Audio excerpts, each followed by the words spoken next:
대부분의 사람들은 성인이 되어 호감을 갖는 남녀와 사귀고 사랑에 빠져 결혼을 합니다. 물론 결혼을 결심하는 이유는 매우 다양하겠지만 어찌되었든 오늘 이야기는 행복한 결혼 생활을 위한 처방전이 될 것입니다.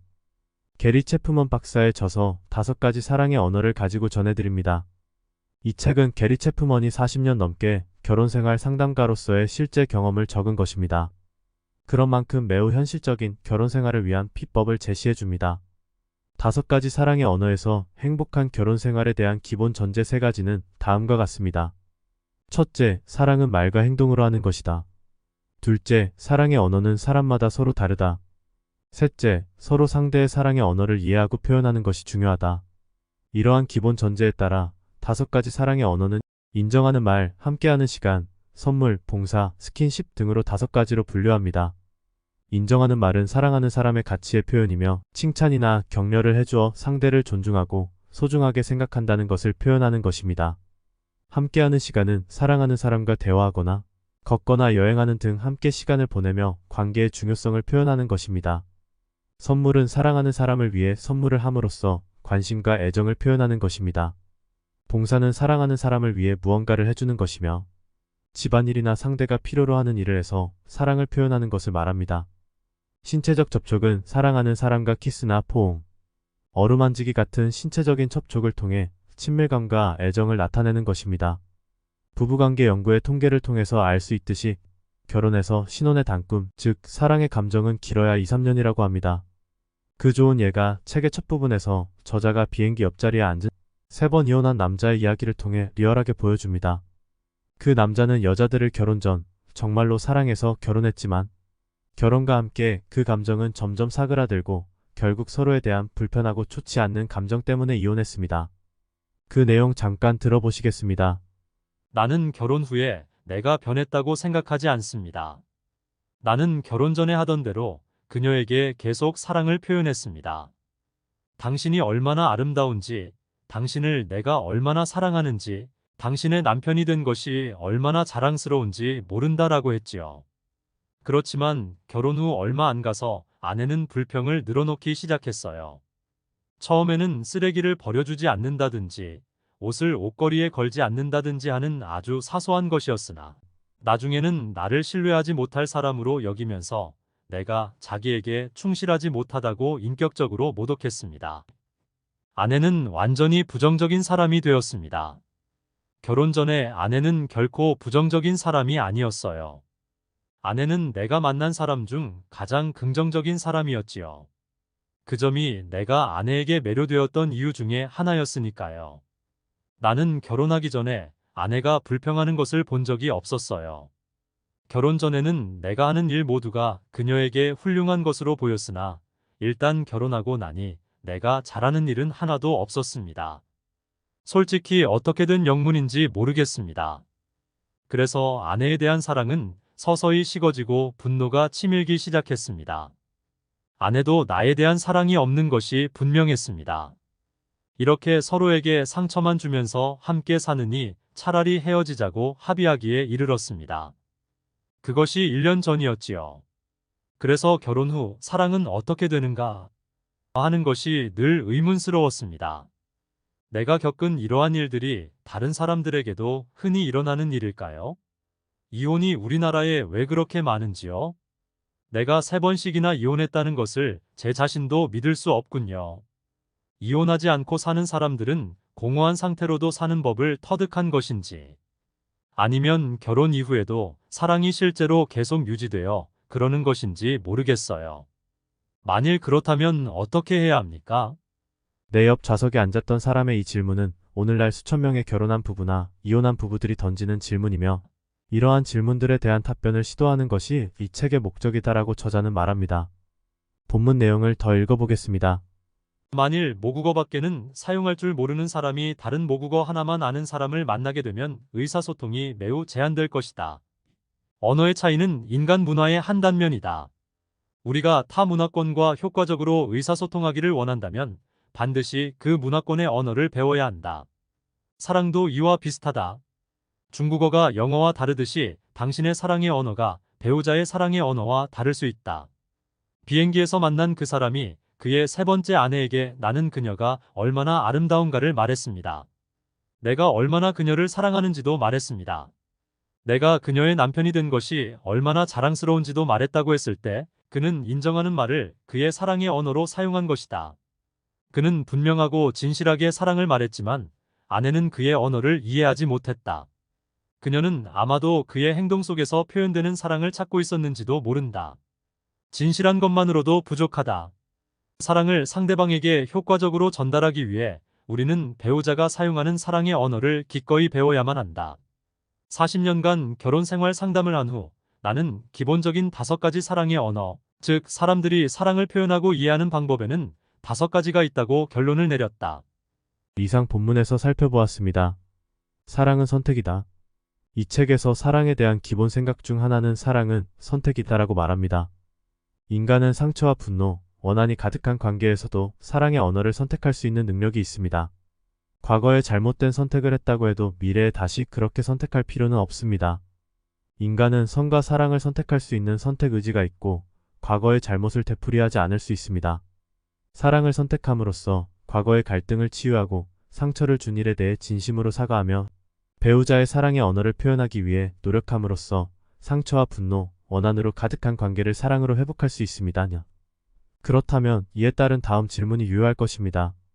사랑은 감정일까요? 선택된 행동일까요? 이 질문은 모든 사람에게 사랑에 대한 인식 중 매우 중요한 결정을 좌우하는 질문입니다. 대부분의 젊은이는 사랑은 상대를 그리워와 꼭 보고 싶으며 함께하고 싶은, 또 상대를 위해 모든 것을 해주고 싶은 자발적인 감정이다 라고 말할 것입니다. 이것은 남녀가 서로 결혼하기까지 어느 정도 필요한 감정이라는 것을 부인할 수는 없습니다.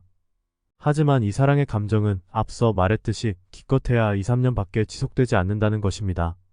다시 말하면 상대의 사랑의 제일 언어를 알고 그 사랑의 언어로 사랑을 실천해야 행복한 결혼 생활이 유지된다는 것입니다. 그러므로 결혼 후 일정 시간이 지난 후의 사랑은 상대의 사랑의 언어를 행할지 말지에 대한 선택이라고 말합니다. 이에 대한 훌륭한 본보기로 저자의 결혼 생활의 일면을 들어보겠습니다. 내 아내의 사랑의 언어는 봉사다. 내가 사랑의 표시로 규칙적으로 하는 것은 청소기로 거실을 청소하는 일이다. 청소하는 일이 내게 자연스러울 것 같은가? 나의 어머니는 늘 나에게 청소를 시켰다. 나는 중고등학교 시절 토요일에 집안 청소를 끝내지 않으면 농구를 할 수 없었다. 그때 나는 여기서 벗어나기만 하면 결코 청소하지 않을 거야. 아내가 하도록 해야지. 라고 다짐하곤 했다. 나는 지금 집안 청소를 정기적으로 하고 있다. 내가 청소를 하는 이유는 단 하나, 바로 사랑 때문이다. 아무리 돈을 많이 주어도 나는 청소를 하지 않을 것이다. 하지만 사랑을 위해 한다. 자연스럽게 되지 않는 행동을 하는 것이 더 대단한 사랑이다. 내가 집안 청소를 하는 것은 100% 순수하고 완전한 사랑의 표현이며 그것 때문에 나는 모든 면에서 아내로부터 신임을 얻는다. 사랑도 마찬가지다. 배우자의 사랑의 언어를 알아내고 그것이 내게 자연스럽든지 부자연스럽든지 사용하기로 결심한다. 편하고 신나는 기분을 위해 그러는 것이 아니다. 오직 배우자의 유익을 위해 하기로 한 것이다. 배우자의 감정적 욕구가 충족되기 원하기에 그의 사랑의 언어를 말하는 것이다. 그렇게 할 때 그의 사랑 탱크가 가득 차서 그도 나의 사랑의 언어를 구사하게 될 것이다. 그러면 우리 부부의 사랑은 충만한 것이 될 것이다. 다음 경우는 서로 제일 사랑의 언어가 다른 부부 이야기입니다. 수잔과 존은 35년 동안 결혼 생활을 해온 부부입니다. 두 사람은 돈 문제나 싸움은 없지만 수잔은 존에게서 사랑을 느낄 수 없다고 불평하고 있습니다. 존은 수잔이 불평할 때마다 수잔을 위해 요리나 집안 청소, 잔디깎기 등 여러 집안일을 더 많이 하지만 수잔은 그 일을 사랑의 표현으로 받아들이지 못하고 있습니다. 상담을 통해 수잔은 자신의 사랑의 언어가 함께하는 시간임을 깨달았습니다. 그녀는 존과 함께 앉아 대화를 나누고 싶어 했습니다. 반면 존은 자신의 사랑의 언어가 봉사임을 깨달았습니다. 그가 수잔을 위해 일상적인 집안일을 도맡아 해온 것은 그의 제일 사랑의 언어가 사랑하는 사람을 위한 봉사였기 때문이었습니다. 수잔과 존은 게리 체프먼 박사와의 상담을 통해 서로의 사랑의 언어를 이해하고 이를 표현하기 위해 노력하기로 합니다. 수잔은 존을 위해 저녁을 준비하고 존은 수잔을 위해 매일 밤 15분 동안 대화를 나누기로 합니다. 그 결과는 참으로 놀라운 것이었습니다. 이러한 노력을 통해 수잔과 존은 다시금 사랑을 느끼고 행복한 결혼 생활을 이어가게 됩니다. 이 이야기는 부부끼리 사랑의 언어가 서로 다르다는 점을 분명히 보여주는 예입니다. 서로의 사랑의 언어를 이해하고 이를 표현하기 위해 노력한다면 더욱 행복한 부부관계를 유지할 수 있다는 것을 알 수 있습니다. 그러면 부부가 서로 미워하는 경우도 사랑을 회복할 수 있을까요? 체프먼 박사는 앤과 글렌이라는 부부의 실제 경험으로 우리에게 희망을 전해줍니다. 앤은 남편 글렌과 결혼한 지 10년이 되었지만 글렌의 끊임없는 앤을 향한 비난과 모욕으로 인해 그를 미워하게 되었습니다. 그녀는 지인과 친구들에게 사정을 말하고 많은 날 동안 괴로워하며 이혼해야 할까를 고려해 보았지만 종교적 신념과 결혼 실패에 따른 자괴감이 두려워 이혼하지는 못했습니다. 고민 끝에 앤이 미워하는 사람을 사랑한다는 것이 가능한 일인가? 라는 질문을 가지고 체프먼 박사를 찾아왔을 때 체프먼 박사 자신도 확신할 수는 없었지만 예수님의 가르침, 즉 너희 원수를 사랑하며 너희를 미워하는 자를 선대하며 너희를 저주하는 자를 위하여 축복하며 너희를 모욕하는 자를 위하여 기도하라 라는 누가복음의 말씀을 적용하여 글렌을 사랑할 수 있는지에 대한 실험을 하자고 제안합니다. 앞으로 6개월 동안 앤이 글렌의 제일 사랑의 언어를 찾아내고 그 언어로 사랑의 표현을 하라고 한 것입니다. 체프먼 박사는 앤에게 남편에게 불평하고 싶어질 때마다 말하지 말고 대신 불만을 노트에 기록하라고 합니다. 앤은 체프먼 박사의 제안을 받아들여 글렌의 반응에 따른 대처 방안을 구상해가며 인내와 말씀에 대한 믿음을 가지고 6개월 동안 글렌에게 사랑과 존중을 표현해보게 됩니다. 그 결과 첫 한 달은 별 변화가 없었으나 시간이 지날수록 글렌은 앤의 노력에 긍정적으로 반응하기 시작했고 결국 글렌도 앤에 대한 사랑과 존중을 표현하기 시작했습니다.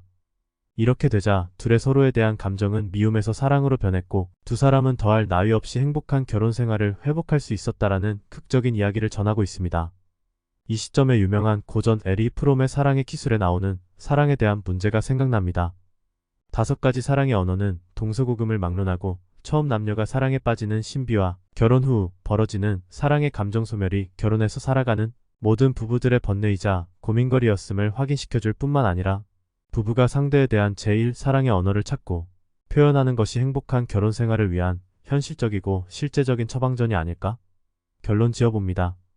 이 책을 읽는 동안 자연스럽게 내 마음속에서 나의 제일 사랑의 언어가 뭐지? 하는 물음과 또 배우자의 제일 사랑의 언어가 무엇인지 생각하지 않을 수 없었습니다.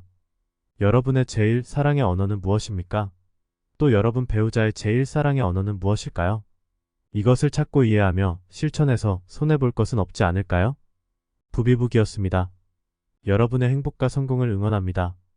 이 영상이 좋으셨다면 좋아요, 구독 부탁드립니다.